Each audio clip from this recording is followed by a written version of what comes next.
कैसे हैं आप सब मेरे प्यारे बच्चों। स्वागत है आपका अपने चैनल केसीएल ट्यूटोरियल में। और आज हम डिस्कस करने जा रहे हैं फार्मास्यूटिकल केमिस्ट्री की सीरीज चल रही थी फर्स्ट ईयर डिप्लोमा की, और इसमें हम लोगों ने फार्मास्यूटिकल केमिस्ट्री पढ़ रहे थे। इसमें चैप्टर नंबर 1 डिस्कस किया था हम लोगों ने एरर के बारे में। आज की क्लास में हम बात करेंगे उसी लेक्चर में चैप्टर नंबर 2 डिस्कस करेंगे और एक्यूरेसी एंड प्रिसीजन की बात करेंगे, यानी उसी में हम एक नया टॉपिक स्टार्ट करेंगे। एक्यूरेसी और प्रिसीजन कहने को तो एक वर्ड है, एक लाइन की डेफिनेशन है। एक्यूरेसी की डेफिनेशन होती है, accuracy is defined as the closeness of the measurement to a specific value, and the definition है प्रिसीजन की the concordance of series of agreement of the same quantity और most repeated value. ये आपकी definition एक line की है। Exam में जब भी आएगा ऐसे ही लिखना है, एक फिगर बना देना है, काम खत्म। लेकिन इसको समझना एक टेढ़ी खीर है, इसको समझना एक कठिन काम है।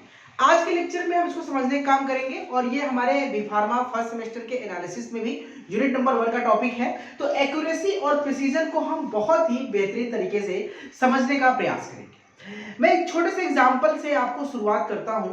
देखिए, एक्यूरेसी का मतलब होता है कि आपकी जो रिजल्ट है वो आपके एग्जैक्ट वैल्यू के कितने करीब है। कौन हमारे एग्जैक्ट वैल्यू को कितने करीब है उसे हम एक्यूरेसी कहेंगे। और प्रिसीजन मतलब क्या है, रिजल्ट कुछ भी हो, कौन सी वैल्यू को सबसे ज्यादा लोगों ने चूज किया है, यानी कौन सी वैल्यू सबसे ज्यादा बार सेलेक्ट की गई है, वो प्रिसीजन है। प्रिसीजन मतलब the concordance of series of agreement, यानी कंकॉर्डेंस मतलब बारंबारता, सीरीज ऑफ एग्रीमेंट सहमति, जो जिसको मैक्सिमम लोगों ने सहमति दिखाई है, या मोस्ट टाइम रिपीटेड वैल्यू, जिस वैल्यू को बार बार रिपीट की गई है, और जो क्लोजनेस ऑफ मेजरमेंट है स्पेसिफिक वैल्यू। जैसे एग्जांपल के तौर पे मैं एक छोटे से एग्जांपल से आपको शुरुआत करता हूं। आप किसी क्लास में जाते हैं पढ़ाने, मान लीजिए वहां पे ढेर सारे बच्चे बैठे हैं, 10 बच्चे बैठे हैं। आपने कोई एक सामान उठाया, एक लगेज उठाया, और आपने बस मान लीजिए आपके सामने ये डस्टर है, आप इस डस्टर को ले गए और आपने बच्चों से कहा सब लोग आइए, इस डस्टर को अपने हाथ में ऐसे उठाइए और आप बताइए कि इसका वेट कितना है। अंदाज करना है, गेस करना है, इसको उठा के। मान लीजिए 10 बच्चे हैं, बच्चा है A B C D E F G H, ठीक है, I J। ये 10 बच्चे हैं जिनका नाम है A B C D E F G H I J। ये 10 बच्चे, 10 बच्चों ने बारी बारी से आया और इसका वेट इसके उठाया और उन्होंने गेस किया कि कितना है। तो एक ने लिखा भैया 80 ग्राम, चलिए ठीक है। बी आया, बी ने कहा नहीं नहीं सर ये 100 ग्राम है। सी आया, बोला नहीं नहीं सर ये 120 ग्राम है। तब तक डी आ गया, नहीं नहीं नहीं सर ये 95 ग्राम है। फिर आप कहेंगे, फिर ई आया, बोला नहीं नहीं सर ये 80 ग्राम है। फिर एफ आया, एफ ने कहा नहीं सर ये 90 ग्राम है।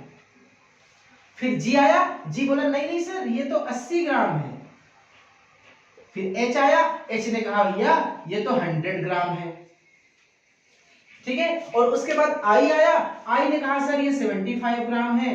और लास्ट में जे वाला आया, उसने तौला, उसने कहा सर ये तो 200 ग्राम है। यानी कि एक डस्टर का वेट अपने अंदाज से 10 बच्चों ने अलग अलग बताया, कुछ के सेम भी हो सकते हैं।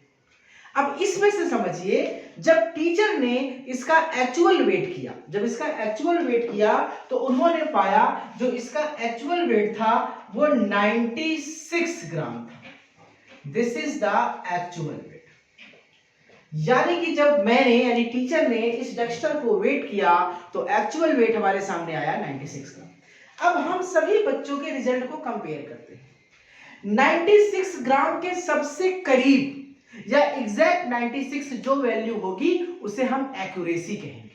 आपको इस रिजल्ट में कोई एक वैल्यू है जो 96 दिख रहा है? जी नहीं।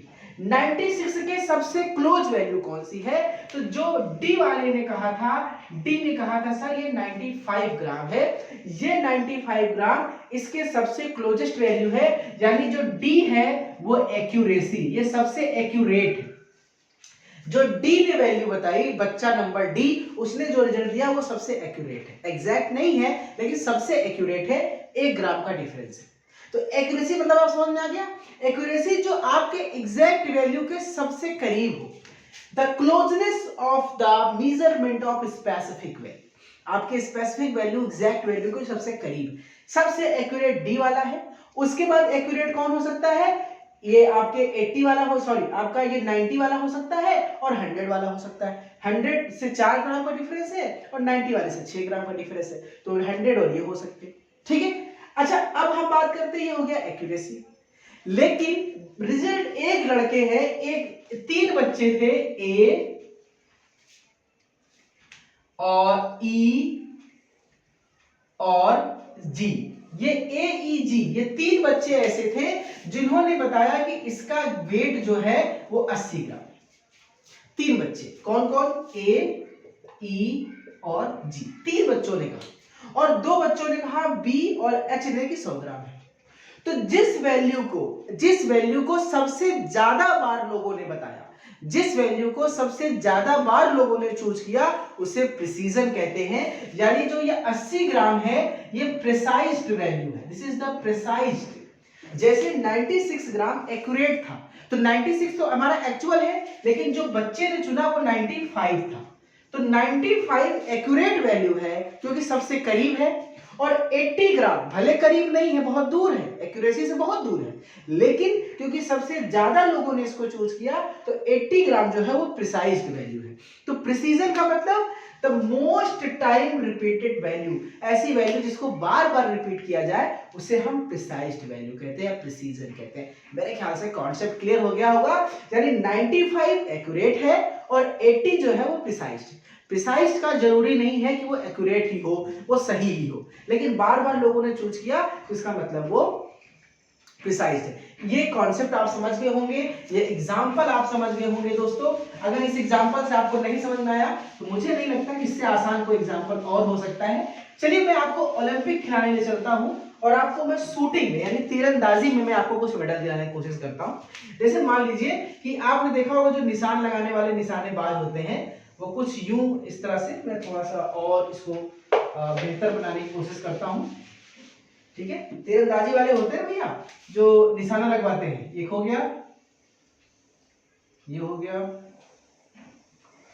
ये हो गया, ये आपका बोर्ड है। इस बोर्ड पे निशाना लगाना है बंदूक से। अब देखिए आपको पता है कि अगर यहां पे जो सबसे बीचों बीच निशाना लगाएगा वो सबसे ज्यादा एक्यूरेट है, और जो इससे जितना दूर निशाना लगाएगा, इसके बीच में लगाएगा तो एक्यूरेट है, इसके बीच में लगाएगा तो कम एक्यूरेट है, और इसके बीच में लगाएगा तो बहुत बाहर। यानी सबसे करीब वाला ये एक्यूरेट और सबसे दूर वाला ये। अब हम क्या कर सकते हैं, हम आपको निशाने लगा के दिखाते हैं। जैसे मान लीजिए कि हमने 4 तीर मारा, हमको 4 गोलियां मारने को मौका मिला कि हमने आपको 5 लोगों को मौका दिया। देखिए दोस्तों, ए बी सी डी, 4 लोगों को हमने मौका दिया। इन 4 लोगों को हमने कहा कि इसमें आप गोली का निशान लगाइए। तो अब इन चारों ने मैं कहां कहां निशान लगाया मैं आपको दिखाता हूं। देखिए यहां, यहां, यहां और यहां 4 गोलियां लगी है। ए बी सी डी ने 4 गोलियां मारी, मतलब ए ने 4 गोलियां मारी। अब जो ए ने 4 गोलियां मारी, देखिए ये एक्यूरेसी के बहुत करीब है, यानी इस बीच वाले के बहुत करीब है, लेकिन चारों निशान अलग अलग जगह लगे हैं। 4 गोली उसने मारी और चारों गोली अलग जगह शूट की है, यानी प्रिसीजन तो नहीं है लेकिन एक्यूरेसी है क्योंकि सेंट्रल के पास है। तो हम ए वाले को बोल सकते हैं एक्यूरेट, बट नॉट प्रिसाइज्ड। समझ में आ गया? What is the meaning of, ये जो आपको निशान दिख रहा है इसको अपनी कॉपी बनाते चलो, क्योंकि मैं मिटा के फिर से बनाऊंगा, आप अपनी कॉपी बनाते चलो, ये सब बना के लिखोगे बहुत अच्छे नंबर मिलेंगे। तो एक्यूरेट बट नॉट प्रिसाइज्ड, क्यों? क्योंकि सेंट्रल के तो पास है, लेकिन अपने जो टारगेट है वो चारों बार अलग जगह हिट किया है, एक ही जगह हिट नहीं किया है, इसलिए प्रिसाइज्ड नहीं। ठीक है, ये हमने पहला एग्जांपल देख लिया। चलिए हम दूसरा एग्जांपल देखते हैं।